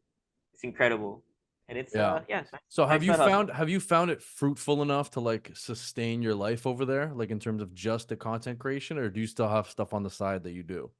Like, are you still doing stuff for? Now, no, now it's now I mean it varies month by month, but it's sustainable. Yeah, at Mhm, this point. It would not, like, if I was just okay, if I was living in Hawaii mhm, and I didn't do anything else, like I didn't have another job or mhm, anything, no, it wouldn't be quite enough. But it's very expensive to live there. mhm. Yeah. Maybe I mean Toronto too. I'm sure it's not cheap. But for Mhm. living out here, I mean, like I always say in the videos, like I pay $120 a month for this house that's all blurry in the background right now. But that's okay. Um, How many bedrooms in that house? One, two? no, it's like a studio, and then it has a Mhm. kitchen, and yeah, one bathroom, a kitchen. Kitchen is separate, but yeah, it's basically like a studio size uh Nice. So house. it's It's like a a hundred yeah. and $20 a month. Yeah, well, it's funny because then a lot of people say like bullshit or and then the one I do, like, I still have a little fun with the negative comments a little Yeah. bit. Yeah, yeah. Um, they say bullshit. This guy's lying. $120 a month, and then I respond. I was like, well, okay, you're right. Technically, it's 6,000 pesos a month, so it's actually about $109 a month. Yeah, $109 a month. Okay. And yeah. then your food costs, like everything's broken down in this video. So when I cut this or when one of my editors cuts it, I'm gonna put some of that video in the front of it just so people like see Oh, exactly cool. what we're talking about. Yeah, nice. And yeah, I'm gonna promote this thing because I think this is so interesting, man. I was looking at your I was looking at the trip. I can't go, like, here's the problem. I would actually love to go on a trip like this. Um, but I can't go in October. Like October is my extremely busy season, and that was a question I was gonna ask you in terms of like the timeline for when to actually go to the Philippines. Like when is the best time of year to go there? Yeah, I mean, of course, as the way the universe would play out, I chose the 1 month for a trip when it would be the worst month for you to come out time wise with your schedule. Um, Well, so my because here's the thing, Toronto real estate's really cyclical in that sense. So like I'm really busy from right now up until like mid to late June. Then July, August, completely off. Like usually I like to go somewhere for a little bit. And then uh-huh. September, October, mid to mid November is really, really busy again, real estate wise. And then Okay. I'm free mid-November to like to the end of December, or maybe even to like January, because a lot of people don't buy Oh, as okay. much real estate in the winter. But in the fall Okay. time in Toronto, like real estate's the busiest thing ever, you know? So I was planning a trip to initially I was thinking about Vietnam in the winter. So like in and around the beginning of December. So I don't know if like if Yeah. you're around So there or what, you know.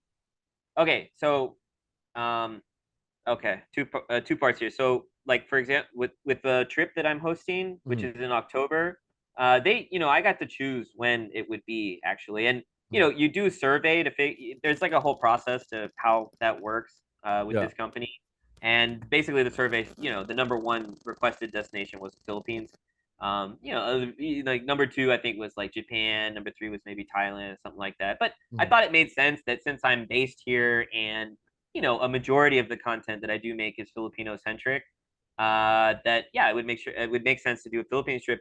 I tried to choose October because it's right at the end of the rainy season, so Mm, you do have a higher likelihood of having dry days, and also it's a shoulder season after U.S. or North American summer and before the Christmas rush.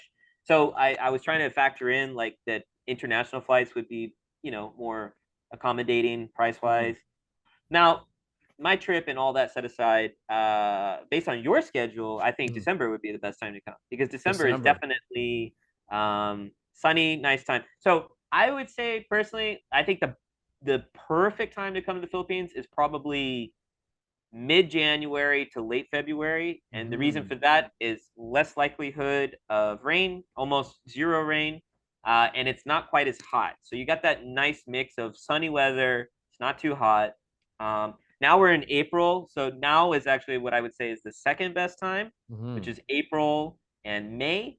And also March too. March kind of like fits in there in the middle, and it depends on the year. Each year is a little bit different. But like right now, it's all sun, no rain, but it's hot. It's really hot. It's very hot. Now, once you get into June, uh, June into September is just rain, straight rain. Uh, Now, the further north you are in the country, so like Manila era, the further north you are, the more it will be affected by dry and wet season. Mm, I'm sort of in the middle, kind of like the bottom part of the middle, more into the south part. Further south you go, the less affected it is by those dry and wet seasons. So yeah, I guess on average it will, you'll have more rain here in July than you will in December, mm. but it may not be like every single day all the time. It's just you'll have more rainy days. Um, but yeah, yeah, for you, like you But were laying out December, your schedule. Probably the best sometime in time, like Canadian December or winter. January. Yeah, even better, maybe even January if you can. December, January. Okay. December, January would be nice. And for Vietnam, I'm pretty sure that Would it be around pretty the same sure. time? I Because everything think, I've read is yeah, I fairly think so. similar. Yeah, so like same thing, December, sort of January Yeah, timeline. yeah. Vietnam is great in December, January, February. Hmm. The only one that's opposite is that I remember off the top of my head is Indonesia. So if you're going to like Hmm. Bali, Yeah, Bali's the opposite. Uh, Rain season is September to June, and then June to September is dry season. So gotcha. when it's pouring down rain in Manila, it's sunshine surfing in Bali. Yeah, And the opposite. but Okay, well, I'm definitely gonna figure when I figure out my schedule, you'll be one of the first people to know because I would love to come out there and hang out with a local now, apparently. yeah, man. My Yeah, last we'll question. My look last forward to question meeting. for you. What kind of advice would you give to young upcoming content creators that want to do what you do? Yeah, I think again, like what we've touched on a few times over the course of this podcast conversation is that and I don't think anything I'm about to say has not been said, but I'll reiterate it, Mm, because this is literally the number one thing I think is that if you want to make content creation, you just need to start doing it. And just, it doesn't even almost matter what it is.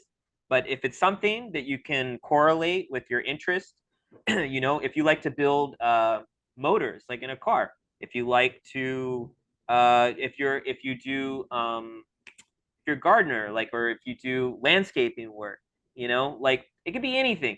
And the biggest hurdle is always going to be like that first video because you're going to be too much in your head thinking, oh, it needs to be this way. No, it's like no matter what you do, you're going to suck at first. No matter, we all do at first.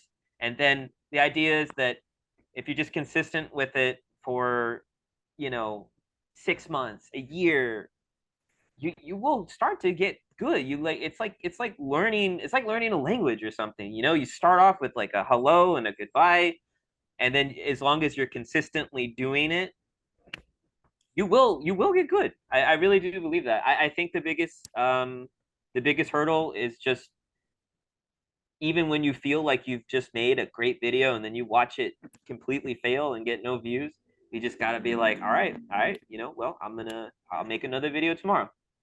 Make another video tomorrow. you know So I think that's the biggest thing is just getting started, just do it and being consistent. Um, I think Mr. Beast has a saying where he says like, try and be 10% better on each video. Mhm. I think yeah, obviously I know a lot more than him, because I've got like 100 something thousand. He's only got like what, a couple 100 million. I would say don't. That's almost a little too much pressure. You don't even have to think about it like 10%, even if it's just like 1 or 2%. You know, just Nice. yeah, get a little, just and it's like it intuitively happens. It just happens naturally. I feel, but That's great advice, man. That's great advice. And I love what you're doing. You do have that trip coming up, so I'm just gonna plug it here. It's a trip to the Philippines on October 10th to the 16th. There are a few yeah. spots left. Yeah, I don't know, man. This is something I would have loved to do if it was like in December or January. But I'll definitely like I'll let you know what I'm thinking, and if you can help me out, that'd be great. But Of course. Well, either um, way, man, we'll coordinate when you start getting closer to planning some dates, and whether I'm here or maybe I'm in Vietnam, or mhm. I love Vietnam. Trust me, you ain't gotta work hard to come up with a reason for me to go to Vietnam. That is also easily Man, one of my favorite. I want to come for like a month, you know? Like I want to come If you for can do it, yeah, yeah. sure. I mean, I know, like I always say to people, look, if your budget and your time, if you Mhm. can work, like the longer the better. And speaking Month. of points, like we touched on points earlier. I know like you said you could talk about that forever. It's kind of what you said earlier. But Yeah. like I'm just looking at like I have Aeroplan miles, which is like Air Canada. I don't know if you've ever flown Air Canada, but I'm looking at these Yeah, flights and Star some of them Alliance, are right? That's a yeah, good yeah. yeah, it's a good network. And That's some what of Bell. them are like fairly like inexpensive. And I'm pretty sure I could just get there on points and then just like figure everything out afterwards. And then one of my buddies wants to Yeah. come too, but I don't know. I don't know if he can stay as long as me. But it's definitely something I'm gonna do. Like and man, talking to you like just made me way more amped up. Like now I want to get there sooner than later and just experience Oh that yeah. life because like I don't know. It's one thing to like I've been traveling a lot in North America. Like I've been to a couple of like, you know, a lot of like random sporting events is what we like to go to. But I Hmm. haven't been on a big trip since like Europe in the summer. But Asia is what I really, really want to do, you know? Hmm. I wish it was possible to go in the summer, but like you said, if it's raining, I feel like that's not ideal, you know? Well, unless you're going to Indonesia. Indonesia is Hmm. great in July, August, those months. Yeah. I don't know. Have you ever been to Bali or like other? No, never been to Bali. Yeah, Only Thailand and Taiwan in I Asia. love that. Only, right? Only. Yeah, yeah, yeah. That's still a great Um, time. Yeah, no, it's an amazing part of the world, and I think that it just checks all the right boxes, right? Like the people are amazing. Price wise for us, it's very reasonable, and it's safe. mhm, It's very safe. I mean, really, like I on a real note, I mean, it's not even like a facade or like a fake thing. Like I just don't have like I go walk around in Manila at night. I go walk around Hanoi or Kuala Lumpur, Jakarta. Like I feel safe. I really do. mhm, I mean, I like for example, I've spent a lot of time in South Africa, Namibia, especially South Africa. Dude, like mhm. when you walk around, like even Cape Town, whew, it is a very different feeling. And I love Cape Town. I'm a huge fan of Cape Town. That's one of the coolest cities in the world. But you definitely gotta go with a different Be a little bit mindset more walking careful over around. there. Yeah, and don't even mention Johannesburg or Durban. That's a whole nother, that's Mm, a whole nother thing. But it's really interesting because I think that you know, I think that sometimes, these countries over here in Southeast Asia, because they're still developing, because there still is a significant amount of poverty and whatnot, they'll get a bad rep in terms of safety. It's like people just associate the two, and at least I'll be another voice to send out the message that that's not the case, and you know, I think awesome, everybody man. should come out. Hopefully, for whoever has stuck around with this podcast, I'm sure that a lot of people are going to be interested in, at least taking a trip down to the Philippines. And everyone can follow you on dude abroad underscore on Instagram and then on IG or on TikTok it's dude abroad, which is nice. Yeah, dude abroad 134,000. without the underscore. Someone got it first on Instagram. you know? Yeah, somebody I saw that. But yeah, 134,000 almost 135,000 followers on TikTok, 120 on Instagram. Man, you're doing it. Like I said in the beginning before we even started recording, like sometimes I look at your life and I'm like, man, this would be the coolest life ever. So yeah, man, thanks for talking. Thanks for hopping on this. I'll probably have this Yeah, up thank within the you, next man. couple of days. Honestly, this was my first podcast, like first official podcast. Yeah. I've had a number of different people reach out to me before, but it was always like, yo, man, like let me know next time you're in Palm Beach, Florida, or next time you're in Boston and you Mm, come and we'll do a pod. So you were the first one who was like, yo, dude, let's just do a Zoom. I was yeah. like, Well, why didn't anybody else think of that before? You yeah, know? man. I think this is the best way too. And again, it's the technology, man. Like I just got to talk to you for almost 2 hours, and I Yeah, feel like there's been some really good tidbits here. So it's been, I guarantee this is like an interesting listen for people, especially for people who want to travel, you know. And as long as like I it's hope pushed so. correctly, Yeah, like for sure, people will listen to this. yeah, It's I not hope gonna get the so. type of And views that you get, but it'd be good. yeah, but I mean, do it for a year or two and see where you are, right? That's I mean, that's exactly what I'm gonna do, man. That's exactly what I'm gonna do. That's why I'm like, that's why I've done a bunch of podcasts that I haven't really like released yet, so I could be a little bit more consistent with when I put them out. But I don't know, like yeah, all of this stuff is exactly what you're saying. I think everything is consistency, and that's it. yeah, and I also believe that there's a role for every one of us. I mean, it is. I guess there is a competition of attention. Hmm. But it's like one day I'll make a video that pops off, the next day you'll make a video that pops off, and then you just bounce back and forth. And I think everybody there's space for everybody. Like it doesn't have to be like one person. In order for one person to succeed in the space, others cannot succeed. No, I don't think so at all. 100%, man. I feel like I've never had a famine mentality, and I think a lot of people do. Like the creators that you talked about that wouldn't tell you how much they charge for stuff. Like I feel like that's a Yeah. bit of a famine mentality, and you have to have an abundance mentality in that sense.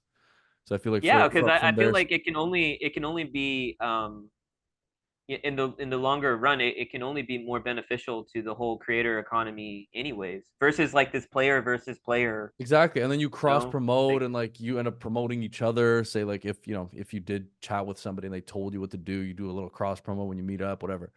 Um, okay, all right, man. Thank you so much once cool. again. I won't hold you up any longer. No, no, hey man, it's been a lot of fun, really. Yeah, And this has been awesome, man. Like I've enjoyed it. appreciate, yeah, I appreciate you coming on and talking to me. So I'll talk to you in a bit. I look forward to seeing it up and all the fun, probably making it that much more interesting and engaging things that you, or like you said, one of your editors will do. Yeah, But in the clips. yeah, This will man. this will be interesting. I'm excited to like cut this. It's long, but I'm excited. Hey, I'm all for it, bro. Like we've said, I'm a big fan of listening to like Joe Rogan, Lex Friedman, and all of those things go for like 3 hours 3 hours plus. plus. So Yeah. I don't feel uncomfortable in this setting, having Hmm. listened to so many of those conversations. And I Yeah, love it. me neither. Me I neither. love that we live in this weird dynamic where there's this concern of the emergence of short attention spans, but at the same time, the longest like media form in almost like in human history has emerged here, or at least Yeah, like since by far, by far. And you're right. yeah, It's so funny because there's it's such a crazy difference between like people's attentions on TikTok. Now it's a minute, but these podcasts, like you just said, the Rogans, like the Lex Friedmans, 2, 3 mhm. hours, and a lot of people listen to the entire thing, Yeah. So Well, it's I'm like, one of them. I'm one of them. I really like. same. It's like you go out for a run, you go out for a walk, you're in the gym, whatever. This is perfect times to plug these things in, and like yeah, I mean, and then you listen to enough of them, and I guess if they're quality, like good conversations and whatnot, these things get digested into your mind. I mean, it's very, in an intellectual sense, I think, beneficial. Um, but yeah, it's just crazy world, man. Short 100%. form is at an all-time high. The longest form we've ever seen in history, it is an all-time high, and we're having fun playing around with both of them. 100%. Thanks for coming on again. I'll talk to you in a bit. All right, sounds good, Alex. You take care, brother.